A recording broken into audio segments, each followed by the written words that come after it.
your foot. There's been an accident at the house. Please, miss, please give me the key so I can unlock you. Be sensible, Doreen. This nonsense is getting you nowhere. I demand to be arrested. Now, just what's going on here? This young lady, Doctor. Oh, hello, Mr. Holmes. Ah, good day, Wilkins. She's a Suffragette.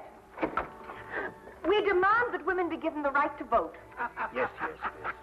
She and some other suffragettes invaded the home of the Honourable Chauncey Pimpleton and started a demonstration. Pimpleton? Why, he's the Member of Parliament, lives just round the corner. That's him, sir. We were getting them to move on, and this young lady broke loose and chained herself here, sir. But why did you do it, miss? Because we want equal rights for women. That's why. Yes, but I don't see how chaining yourself to iron railings is going to obtain for you. You wouldn't understand. You're a man.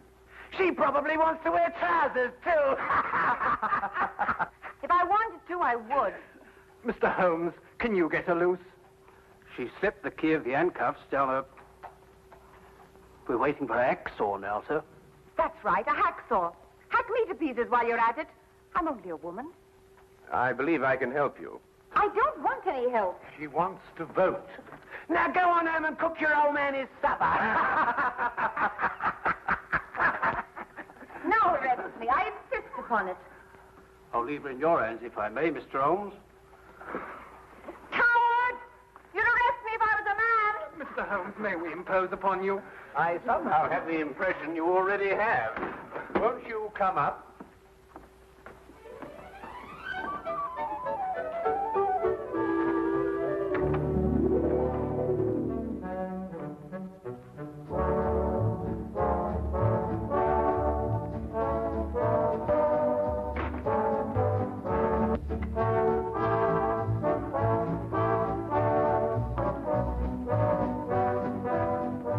Permit me to introduce ourselves.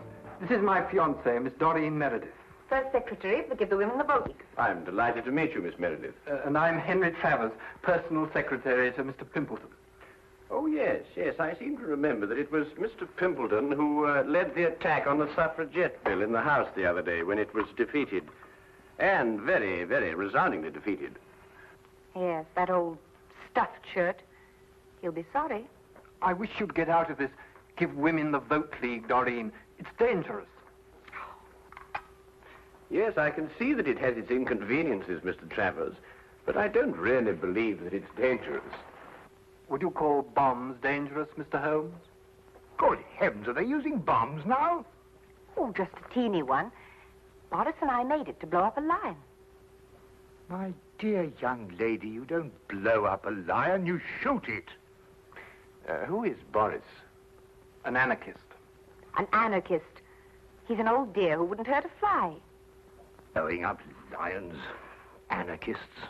Sometimes I don't know where modern England's going. Well, perhaps Miss Meredith might be good enough to indicate that direction for us. Well, it all began at the meeting of the Give the Women the Vote League.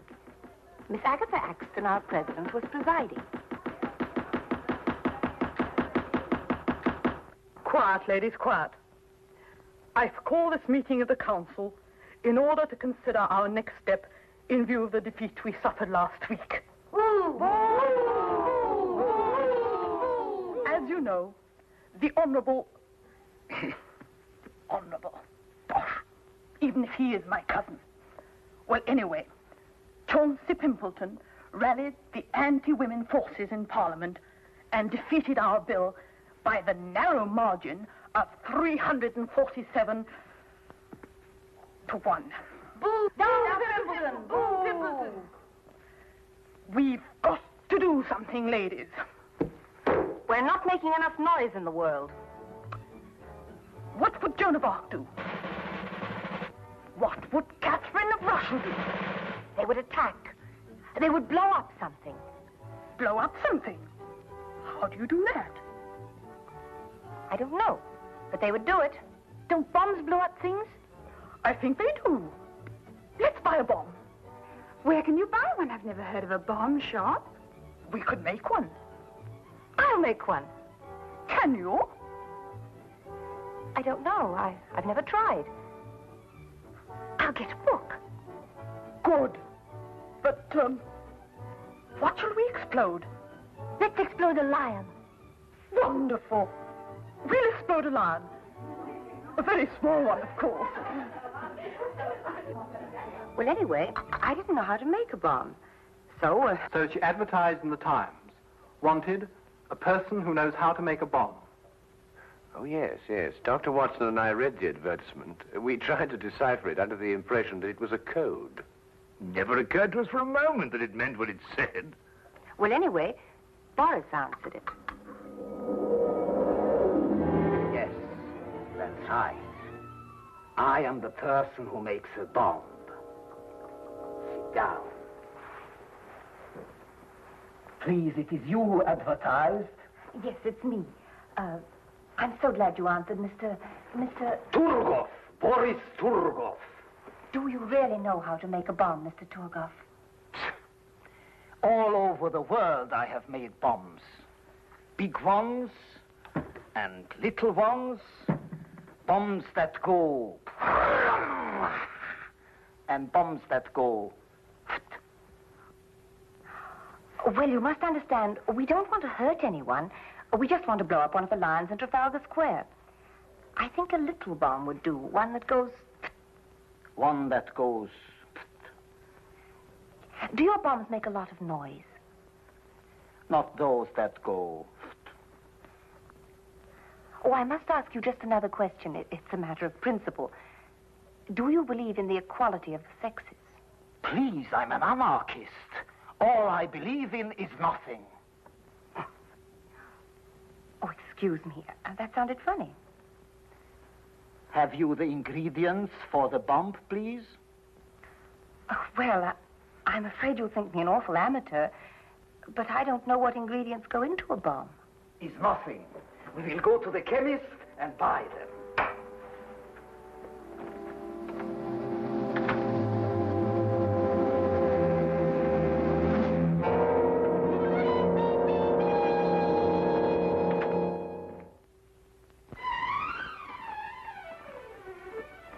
Here you are, sir. Everything you ordered. Glycerol, toluene, nitrate, and sulfuric acid. Oh, yes, and gunpowder. Yes, ma'am. Be careful, though. You could make a bomb with what you have here. Good day. Good day.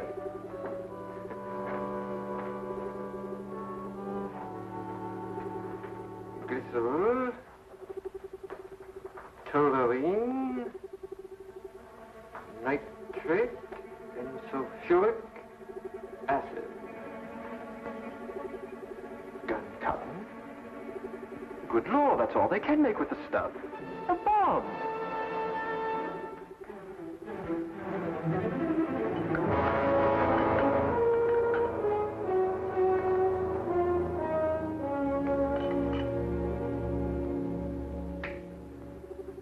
It's clever, no? A green croquet ball. Who would suspect a green croquet ball? Well, I'm sure I wouldn't. Like this, it unscrews in half. Are you sure it'll work? With a trigger, yes. With no trigger, no. A trigger I must put in. Have you bought some wire, please? Oh, no, I'm afraid I forgot. Would a hairpin be all right? Is possible.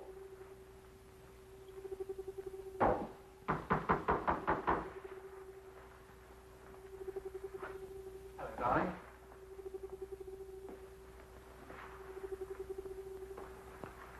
Guess what this is? Well, croquet ball, of course. No, it isn't. Here, let's put it back into the garden. But, darling...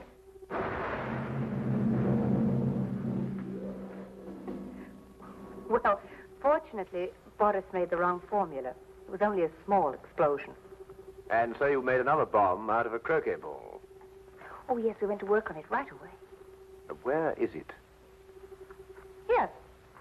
Doreen! Good Lord, get it away from her, Holmes. Well, it won't go off unless it's hit very hard. Might I see it, Miss Meredith? Take care, my dear chap. That's no croquet ball, you know. That's precisely what it is, Watson. Just a very ordinary croquet ball with a crest on it. Why, that's Mr. Pimbleton's favorite croquet ball from his garden set. And the crest? The family's. His uncle's the Earl of Clareborough. His favorite croquet ball, did you say, Mr. Travers? Does he always use a green one? Always. He plays every afternoon at 5. He's as regular as a clock. Then if that's his croquet ball, then someone must have... Exactly, Watson. Well, then he'll go and play croquet with a bomb. What time is it now? 5 o'clock. He only lives just around the corner. If he's as punctual as Mr. Travers says he is...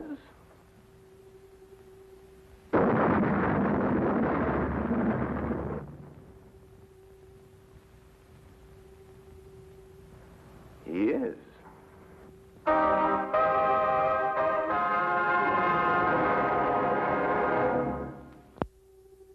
He was standing here when it happened. It was his first swing at it. And that's the first time in the history of Scotland Yard a man's been killed that way. Oh, really, Lestrade? Was there anyone else with him at the time? Fortunately, no. Mr. Pimpleton had invented a game where he played alone. He always won that way. Tell you that ball, Holmes, might be another bomb. Oh, well, we'll soon know, won't we, Watson? Any other leads, Lestrade? Well, he received a delegation here in the garden. Oh, yes, I seem to have heard something about that. Yes, a girl named Doreen Meredith presented him with a suffragette's petition. Oh, really? Doreen Meredith. Yeah, a lovely name. Yes, it is rather. Lestrade, do you believe the ladies blew him up because he defeated their petition in the House? Here, let me have a go at this. Well, you know these suffragettes, they're capable of anything. These wickets aren't in line, you know. No, it's not that, Lestrade. Your swing is wrong. Look. But nevertheless, bombing seems a bit drastic even for suffragettes. So is this business of their wanting a vote. Well, why not give them the vote? They couldn't do any worse with it than we have. Oh, hello, sir. This is Mr. Travers, Mr. Pimpleton's private secretary. Mr. Holmes, Dr. Watson. Oh, I've already How do you met do, him. Mr. Travers? You've already what? Oh, I've already seen Mr. Holmes down from the window. I understand that Mr. Pimpleton was the heir of the old Earl of Clareborough. Yes. Tell me, who is next in line to the title? Well, possibly I am. I'm a remote cousin of the Earl's. Yes, I understand that you were in the garden with Mr. Pimpleton when the delegation from the suffragette movement called on him. Yes, I was. Interesting. Do you play croquet, Mr. Travers? No, I prefer lawn tennis. Quite so, quite so. But you really ought to try croquet, you know. Under normal circumstances, it's a fascinating and completely harmless game. From the Pimpleton, Holmes suggested a stroll in Hyde Park. I suspected what he hoped to find there. Here in Hyde Park, where vast multitudes of people can gather to hear us, under the banner of free speech, I call on the women of England to demand equal rights with men. We cook, we sew, we scrub. Why shouldn't we vote? Throughout the ages, women have been the pawns of men.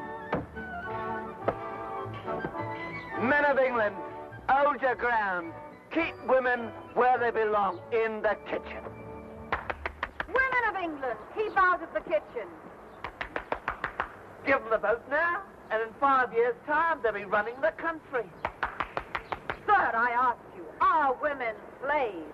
Sir, I ask you, are they capable of voting? I no speak English.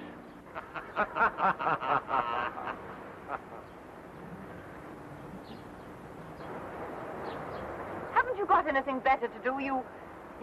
Here now, don't you talk to me like that. No rioting, please, or I'll have to ask you to move along. I was moving along anyway. I'm very particular whom I speak next to. Huh? Free speech. You say something men don't like, they tell you to move on. Well, of course, Miss Meredith, like all prophets, you're ahead of your times. And without honor in your own country. Oh, Miss Meredith, we'd like to ask you a few questions about Boris Turgoff. Oh, poor Boris. He'll never forgive me for getting him in this fix. He's so gentle, really.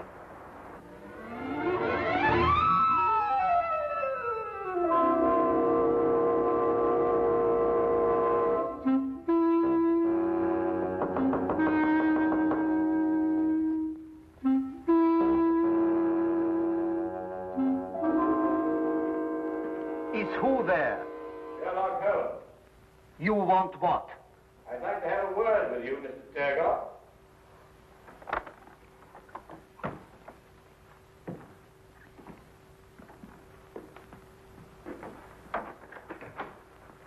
This is my good friend, Dr. Watson.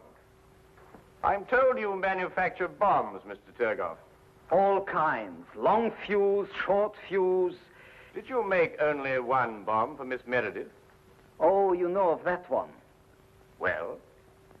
2 bombs I make for her, but one her young man sets off. Accidentally.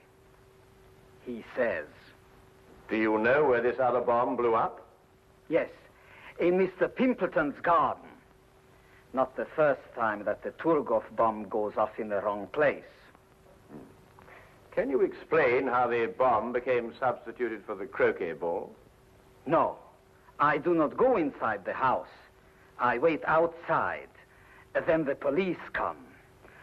And when the police come, Turgov goes. Always. Without exception. I see. Miss Meredith tells me that you sent it to someone who makes little bags in which to carry bombs. Yes. A friend of mine I have who makes bomb bags. Who is he and where does he live? A Greek named Chen Ten Yong. He lives in Soho at 22 Flower Street. A Greek named Chen Ten Yang? He says he's a Greek. Am I to call him a liar? Thank you very much, Mr. Turgot. Come, Watson.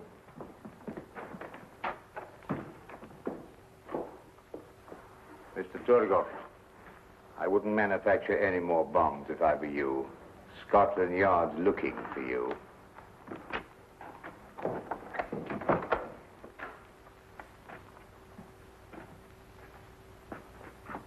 What? No more bombs? What am I to make then? Paper bags filled with air, maybe? Paper bags.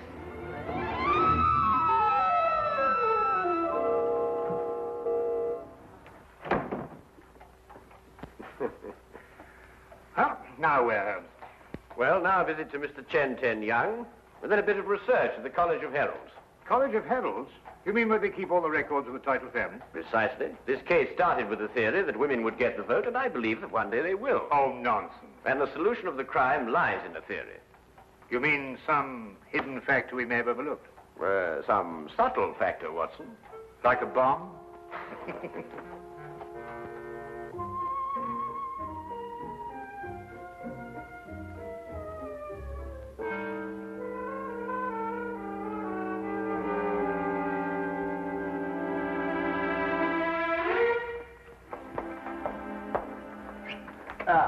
Holmes. Dr. Watson? Isn't it a wonderful day? Yes, that's straight. You look very pleased with yourself. I am, Holmes, I am. I'm going to give you a sample of Scotland Yard at work. No magnifying glasses, just plain, ordinary police routine.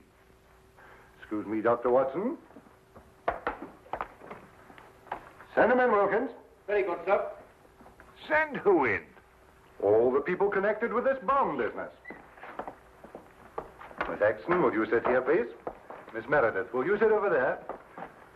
Mr. Tooker? This, Mr. Holmes, is Miss Doreen Meredith, the young lady who presented the Suffragette's petition to Mr. Pimpleton. We found set up in her kitchen a laboratory. She's been making bombs. I do not deny it. I told you we were going to blow up a lion. A liar? Oh, come now, Miss Meredith. We were also able to nab her confederate, this man, Boris Turgov, an anarchist. He makes bombs, too. The Turgov bomb, it is famous. Wilkins, send in Chen Ten Young, will you? Very good, sir. Chen Ten Young is a naturalized Greek, born in Brazil of Chinese parents. He makes little bags for carrying bombs. Fascinating occupation. Ah, Chen. Tell me, Chen, did this young lady order a bag from you? Yes, mister.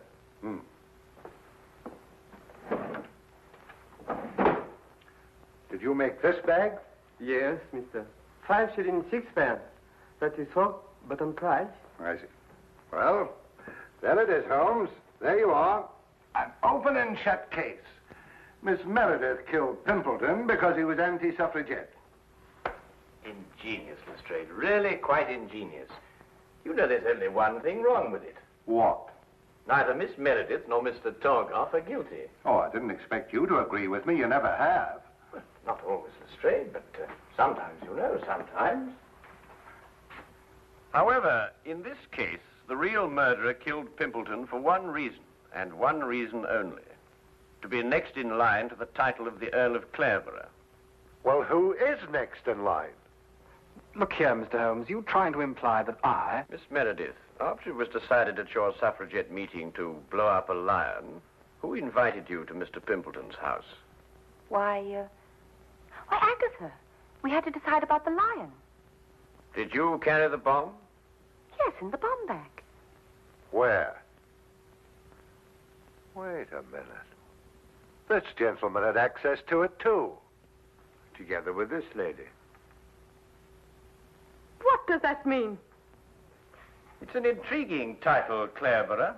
First created in 1417, it has an unusual clause in its charter. Once, and only once, may the title pass to a female, if the female be next in line. That would automatically make her a countess. So far, that hasn't happened in the history of the title, until now. Well, I'm the next male member of the family. Except for Agatha, she's older than I am. I refuse to sit here and... Watson! Thank you. You'll notice, Lestrade, that this bag is identical to Miss Meredith's. Chen, who ordered this second bag from you? This woman, mister. Uh-huh. Chen, why didn't you tell me this? You know ask me, mister.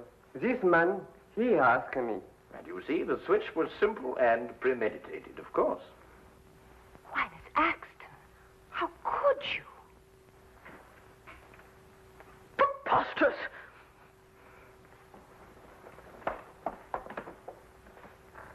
Anyway, young man, you had no right to come into my house and get that handbag. It's thieving, and it's against the law. Detain her, Wilkins. Mr. Holmes, whatever made you think of Aunt Agatha? Well, at least I can tell you this much, Mr. Travers. I didn't use a magnifying glass. You see, the true deductive mind knows just when to substitute routine investigation for deduction. Are you going somewhere, Lestrade? I have crossed the room, Mr. Holmes. I have put on my hat. I deduce, therefore, that I am leaving. Routine investigation will reveal the fact, Mr. Holmes, that I have gone to see the commissioner. I will ask him to do everything in his power to encourage the suffragette movement. We will then no doubt have a woman inspector in this office. And when Boris gets out of jail, Mr. Holmes, I will ask him to make me little bombs. I will then go about London, blowing up lions. Good day!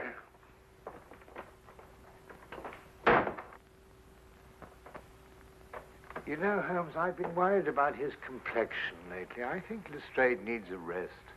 Yes, Watson, yes, I'm inclined to agree.